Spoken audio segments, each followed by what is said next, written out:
Boa noite, minhas queridas, meus queridos amigos. Estamos aqui neste sábado, cheio de paz, né? Com um tempo muito bom, graças a Deus. E vamos dar início à nossa conversa de hoje, que é sobre a grande invocação. Para os que não conhecem, vão conhecer agora. E eu, ao procurar mais assunto sobre a grande invocação, aprendi muita coisa e quero repassar para vocês, ok? Então vamos à nossa conversa de hoje. A grande invocação, ela é uma oração mundial, não é sectária, e ela acabou sendo traduzida para mais de 80 línguas e dialetos. No início, ela estava de posse apenas dos mestres da grande fraternidade e em um idioma sem zar, que é uma linguagem secreta de adeptos e iniciados, e que em sua maior parte é hieroglífico. Esses antigos símbolos ou hieróglifos foram traduzidos para o inglês moderno por um mestre que é o de Joao, conhecido mais por tibetano, o qual, posteriormente, esse mestre veio a transmitir à teosofista inglesa Alice Bailey.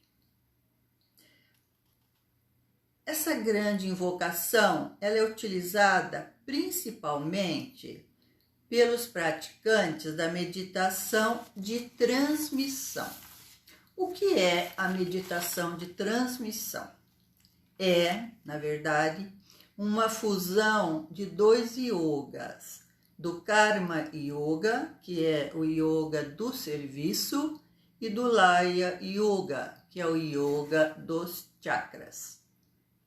Essa meditação de transmissão, ela é feita em grupo e é praticada por pessoas que desejam servir à evolução da nossa humanidade. Essas pessoas, se reúnem regularmente e juntas vão dizendo em voz alta a grande invocação, que é um mantra divulgado no mundo. Foi divulgado em 1945 pelo Maitreya. Durante as sessões, os participantes da meditação permanecem em silêncio com a atenção focada no centro ágina, né? Entre as sobrancelhas. Então, sabe aquela postura do Buda que fecha os olhos? Na verdade, eles estão semicerrados e estão voltados para esse centro ágina, olhando para este ponto entre as sobrancelhas. E essas pessoas mentalizam o mantra Om neste momento, e ele é utilizado quando a atenção da pessoa está a divagar. E ao manter o foco no centro ágina, o alinhamento entre cérebro físico e a alma, que está no nível búdico, é então produzido. Então, assim, alinhados, forma-se um canal entre o grupo da meditação e a hierarquia dos mestres da sabedoria. Esses grupos que praticam e que atuam com esta meditação de transmissão, eles atuam como uma subestação. O que seria essa subestação? São pontos de entrada de energias condicionadas de uma forma adequada aos nossos chakras. Entenderam? E o grupo assim, né, vai tornando essa energia acessível e útil a toda a humanidade. Diferentemente de outras práticas, essa meditação de transmissão está sob o controle dos mestres e caracteriza-se por uma grande simplicidade. Os grupos não tentam enviar essas energias para nenhuma pessoa, para nenhum grupo ou país. São os mestres que realizam o redirecionamento necessário para quem está precisando e está pedindo, claro. A meditação de transmissão, então, já falamos, não é sectária, né?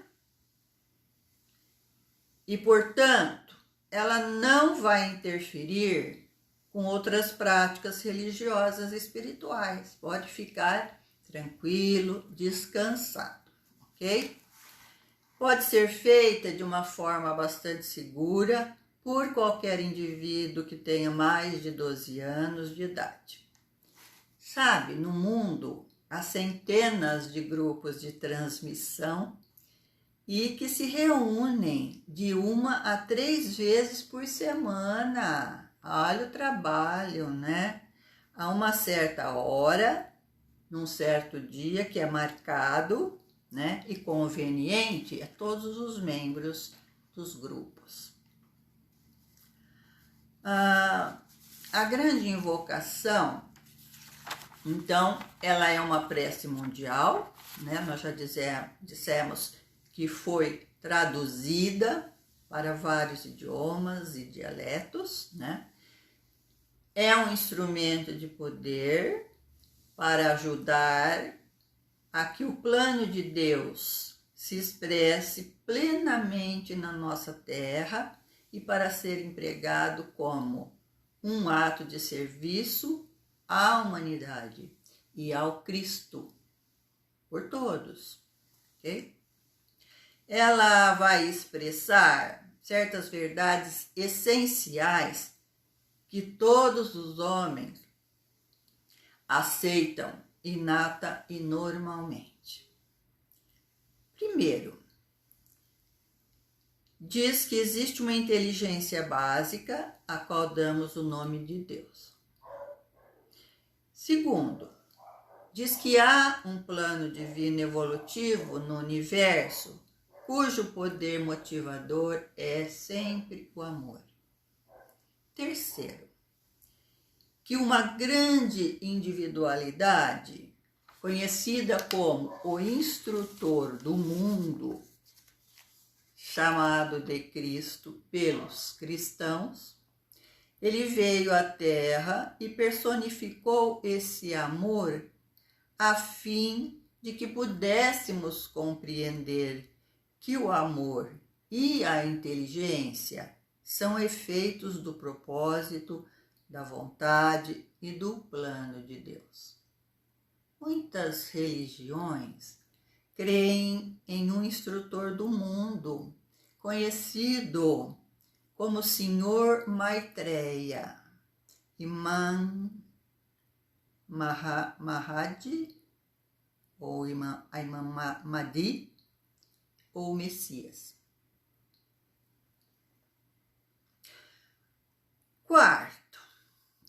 plano divino, ele só pode ser desenvolvido pela humanidade, por nós todos. Então, através dessa invocação, através da prece, através da meditação, as energias divinas, elas podem estar sendo liberadas e levadas à atividade.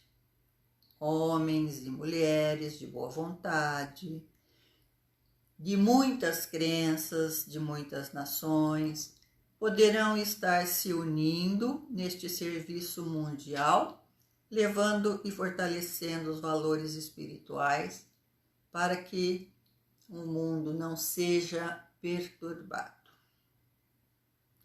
Os homens, através da invocação unida e enfocada, têm o poder de afetar os acontecimentos do mundo. Conhecimento deste fato, cientificamente aplicado, pode ser um dos grandes fatores libertadores dentro da nossa humanidade.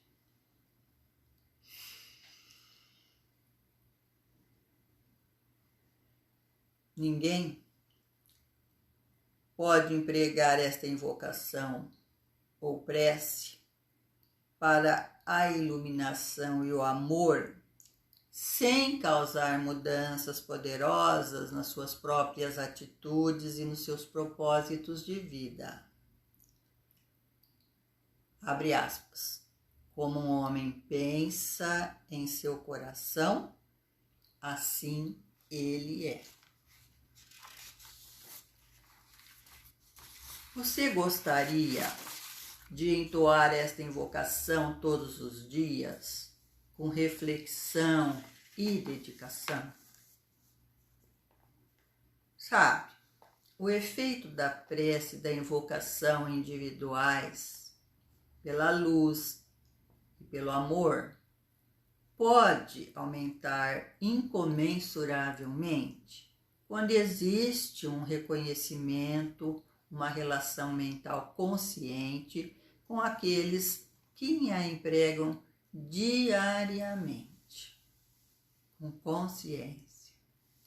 Muitas pessoas podem unir-se, cada uma a 2 amigos, para pronunciarem todos os dias esta prece mundial, com a finalidade de criar uma iluminação e um iluminado triângulo. Então eu convido a todos vocês, amigas e amigos que estão a me ouvir, façam o seu próprio grupo para fazer a grande invocação. Onde for que vocês estiverem ou se encontrarem, procurem formar este grupinho, né, para fazer essa meditação de transmissão.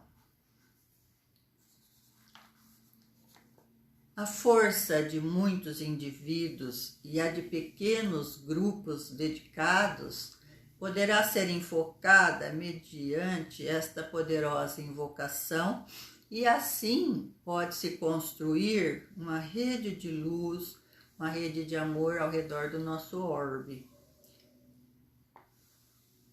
Vamos então saber o significado da grande invocação, porque a beleza e a força dela jazem numa simplicidade e na sua expressão de verdades centrais que todos os homens, inata e normalmente, aceitam.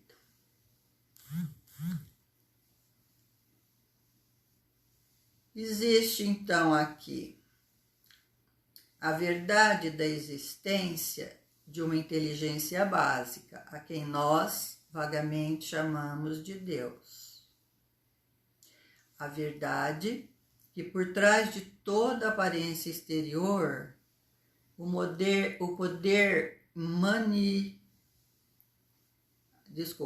poder motivador do universo será sempre o amor.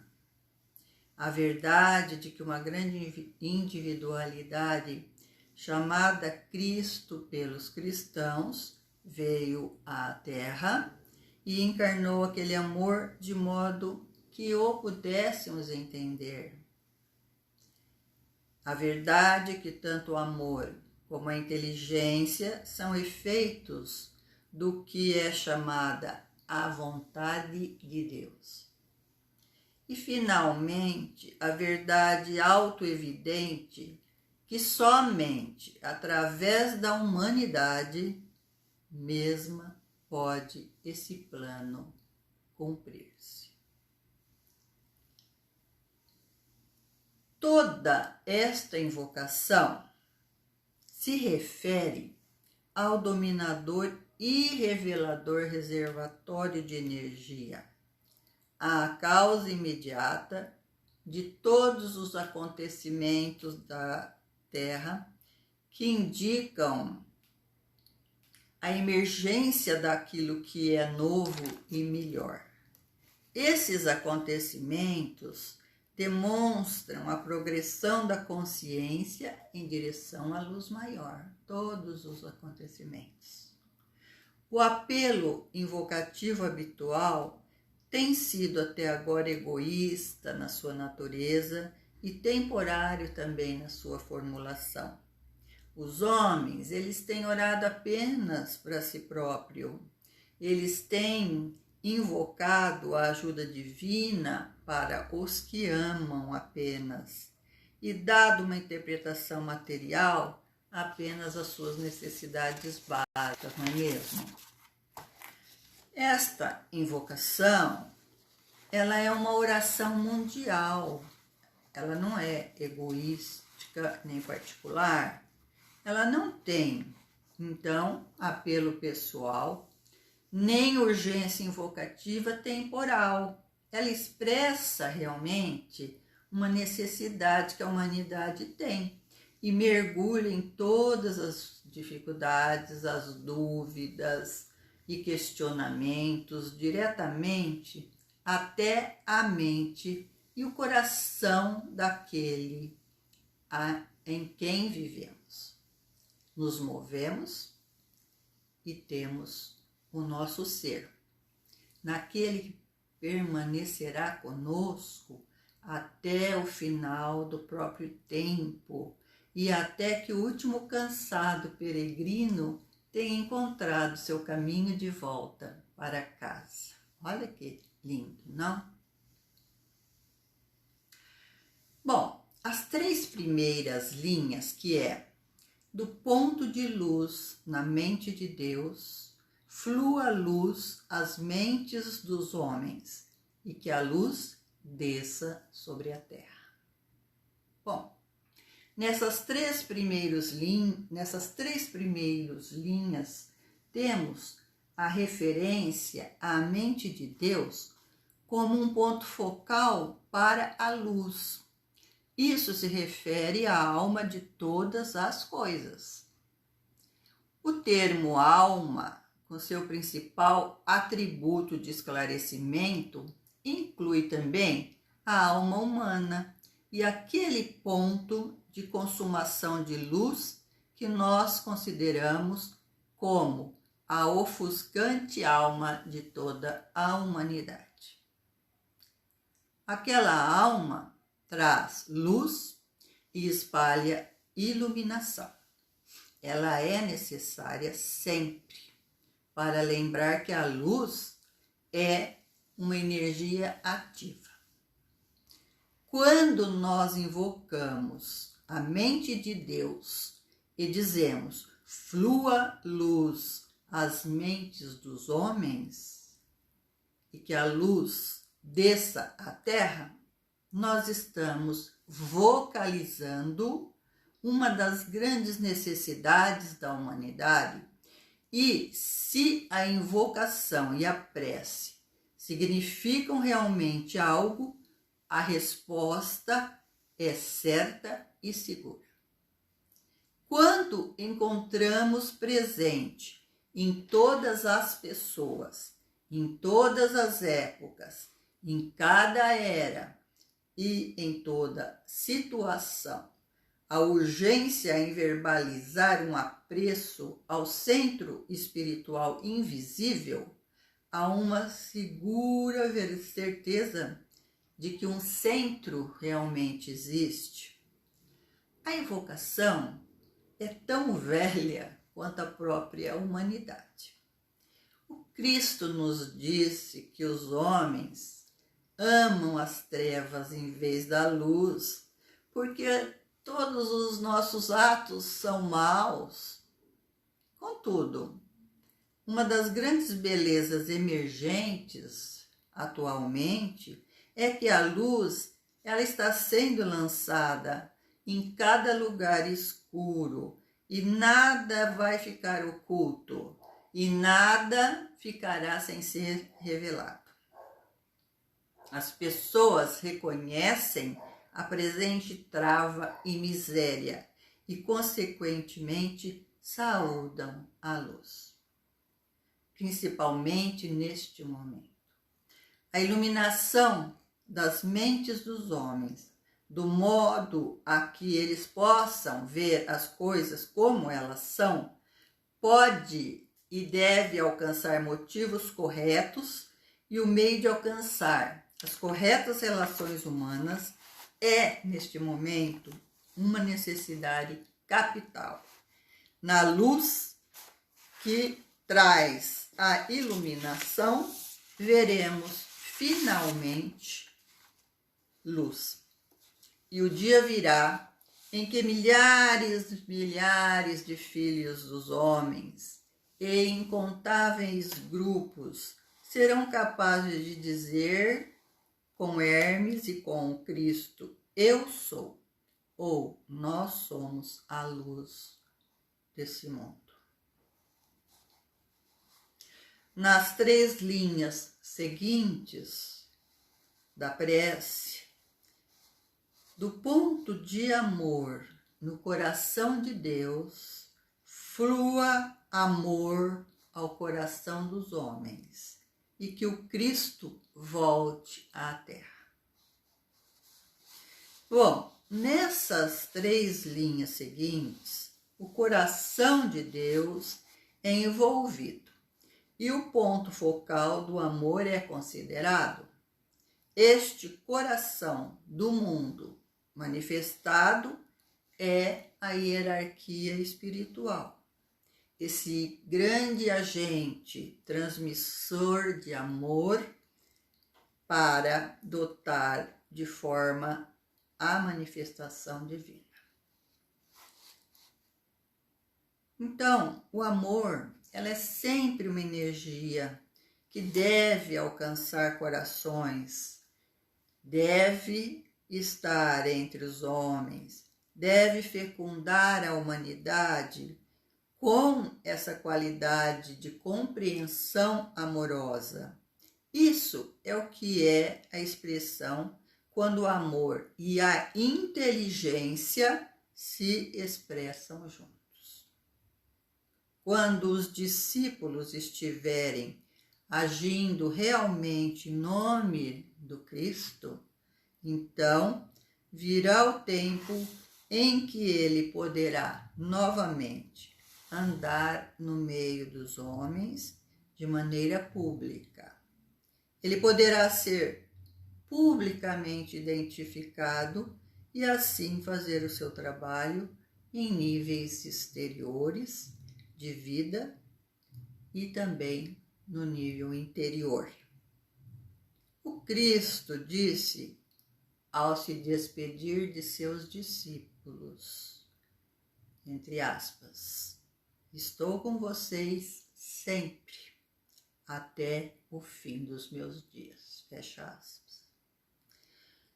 Então, quando o Cristo vier, haverá um florescimento de grande atividade de seu tipo de consciência entre os homens. Ele incutirá no mundo dos homens a potência e a energia distintiva do amor intuitivo. Os resultados da distribuição dessa energia amorosa serão de duplo aspecto. Primeiro, a energia ativa da compreensão amorosa mobilizará, com certeza, uma tremenda reação contra a potência do ódio. Odiar, ser separativo e ser exclusivo virão a ser considerados como o único pecado, pois será reconhecido que todos os pecadores, tais como relacionados e agora considerados apenas como erros, somente se desenvolverão a partir do ódio ou do produto odioso, que é a consciência antissocial. Em segundo lugar, homens e mulheres incontáveis em todos os países constituir-se-ão, formarão grupos para promover a boa vontade e para a produção de corretas relações humanas. Tão grande será esse número que de uma minoria pequena e relativamente sem importância chegarão a ser a maior e mais influente força neste mundo. Nas linhas seguintes da prece, da invocação, nós temos: do centro onde a vontade de Deus é conhecida, guie o propósito às pequenas vontades dos homens. O propósito que os mestres conhecem e a que serve. Nestas linhas podemos encontrar uma prece em que a vontade humana possa ser ajustada de um modo a ficar em conformidade com a vontade divina. Essa é a meta, mesmo que essa não seja compreendida por todos. Há uma indicação nessas 3 linhas de que a humanidade em si mesma não pode, por enquanto, alcançar o que seja esse propósito da vontade de Deus, aquele aspecto da vontade divina que procura imediata expressão na Terra. Mas, certamente, na medida em que o propósito da vontade de Deus busca influir sobre a vontade do homem, ela será expressa em termos humanos como boa vontade, como determinação viva ou como uma intenção fixa de alcançar as corretas relações entre os homens. A vontade divina, tal como é essencialmente, ela permanece um grande mistério. O próprio Cristo lutou com o problema dessa vontade divina e dirigiu-se ao Pai quando pela primeira vez ele teve consciência da extensão e da complexidade da sua missão como o Salvador mundial. Ele então bradou bem alto, entre aspas: Pai, não a minha vontade, mas a tua seja feita. Fecha aspas. Essas palavras marcaram intensamente o abandono de meios através dos quais ele estivera tentando salvar a humanidade. Isso lhe indicava o que poderia, àquele tempo, ter parecido um fracasso e que a sua missão não tinha sido cumprida. Mas por 2000 anos ele tem esperado para ver frutificar aquela missão. Ele não pôde prosseguir com a sua missão sem uma ação recíproca da humanidade. Não pôde e não poderá. Então, meus queridos, essa invocação, ela é peculiar e essencialmente o próprio mantra do Cristo. O seu som ecoou no mundo todo por intermédio da sua enunciação e através de seu uso pela hierarquia espiritual. Agora, as suas palavras devem se espalhar pelo mundo inteiro através de sua enunciação pelos homens, em toda parte, e o seu significado deve ser expresso pelas massas no devido tempo. Então o Cristo poderá novamente descer à terra, entre aspas, e ver a obra de sua alma e poder ficar muito satisfeito.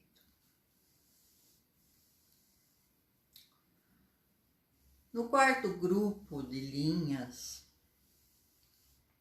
que é do centro a que chamamos raça dos homens, cumpra-se o plano de amor e luz, e que ele cerre a porta onde mora todo o mal.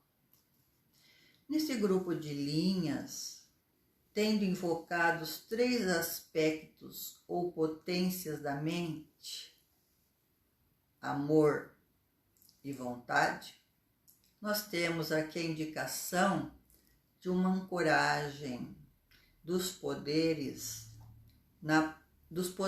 dele na própria humanidade, no centro a que chamamos raça dos homens, entre parênteses. Então, aqui, e somente aqui, podem todas as 3 qualidades divinas, em tempo e espaço, expressar-se e encontrar uma plena realização. Aqui, e somente aqui, pode o amor verdadeiramente nascer, a inteligência corretamente funcionar e a vontade de Deus demonstrar sua efetiva vontade para fazer o bem. Pela humanidade só e sem ajuda, apenas a ajuda do Divino Espírito que há em todo ser humano, poderá a porta onde habita o mal finalmente ser selada. Esta linha final da 4ª estrofe talvez exija uma maior explicação. Esta é uma maneira muito simbólica de expressar a ideia de tornar os propósitos maus tanto inativos quanto ineficazes. Não há particular localização para o mal. No livro das Revelações, o Novo Testamento fala do mal e da destruição do diabo e do tornar Satã impotente. A porta onde mora o mal, entre aspas, ela é mantida aberta pela humanidade, com certeza, através do quê? Dos nossos desejos egoístas, dos nossos ódios, da separatividade, apenas por ambição, né? E também pelas barreiras raciais, barreiras nacionais, as nossas baixas ambições pessoais, o nosso amor pelo poder e pela crueldade. À medida que a boa vontade e a luz fluírem nas mentes e nos corações humanos, essas más qualidades, essas energias dirigidas que mantêm essa porta aberta, essa porta do mal, dará lugar a uma ânsia por corretas relações humanas e para uma determinação em criar um mundo melhor, mais pacífico e a uma expressão mundial da vontade para fazer o bem.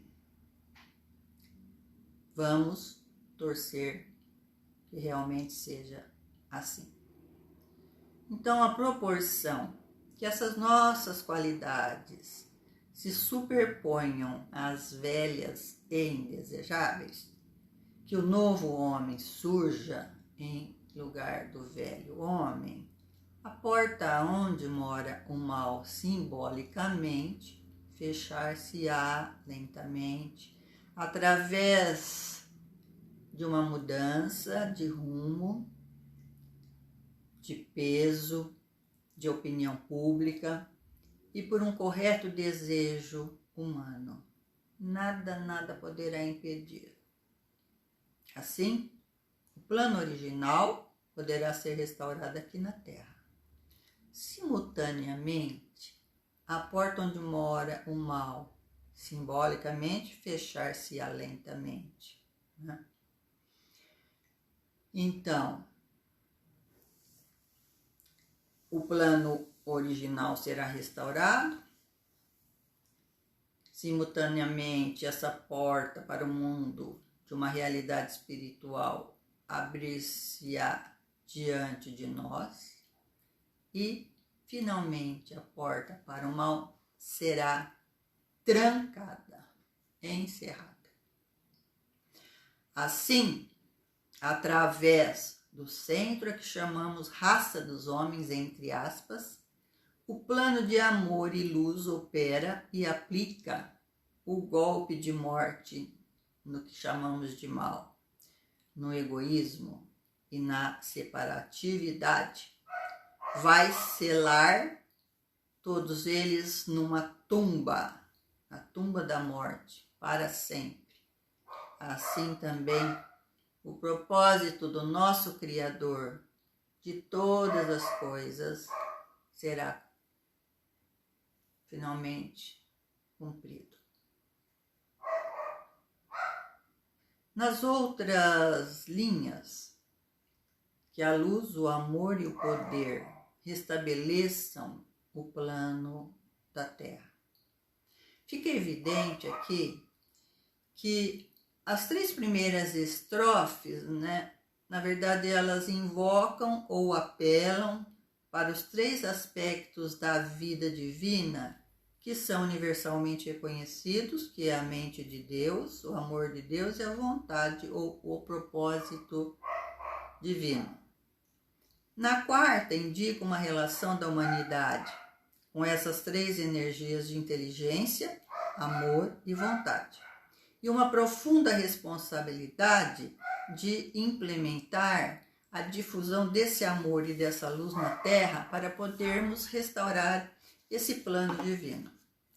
Este plano convoca a humanidade para a expressão do amor e desafia também todos os homens para deixarem a sua luz brilhar. Então, vem essa solicitação solene final para que este plano de amor e luz, atuando através de nós, da humanidade, possa murar essa porta onde mora todo o mal. A linha final, então, contém a ideia da restauração, indicando a nota-chave para o futuro, e que dia virá quando a ideia original de Deus e a sua intenção inicial não mais serão frustradas pelo mal e pelo livre arbítrio humano, mas apenas pelo puro materialismo e egoísmo, esse propósito divino será então, através dos nossos corações, dos objetivos todos renovados dos homens, alcançado. Esse texto é maravilhoso, né, da explicação deste mantra, desta prece, e ele foi elaborado pela Fundação Cultural Avatar de Niterói. Os nossos agradecimentos, né, por tão boa e bela explicação. Então, gostaria aqui agora com vocês de fazer, então, esta grande invocação e que vocês possam, todos os dias, continuar fazendo a grande invocação. Eu não vou gravar todos os dias, porque depois vai ficar cansativo. O vídeo estará lá no YouTube, para vocês, se quiserem relembrar, né, tudo isso. E formem os seus próprios grupos, né, de meditação, de transmissão, fazendo essa grande invocação. Cada um na sua cidade, né, com seus amigos, no Face, com seus amigos e etc. Então, no Zap, né? Nós temos condições de estar fazendo essa meditação de transmissão com a grande invocação.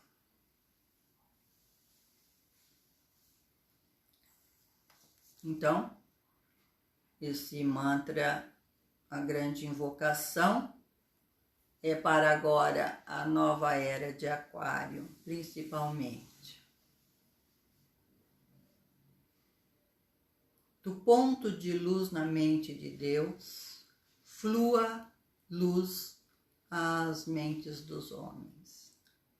Que a luz desça à terra.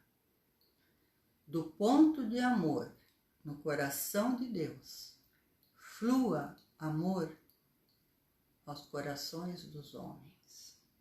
E que o Cristo volte à terra.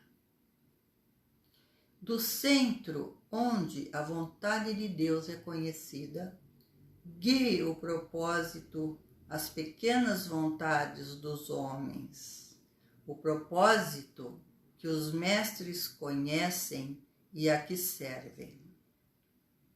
Do centro, a que chamamos raça dos homens, cumpra-se o plano de amor e luz, e que ele cerre a porta onde mora todo o mal. Que a luz, o amor e o poder restabeleçam esse plano aqui na Terra.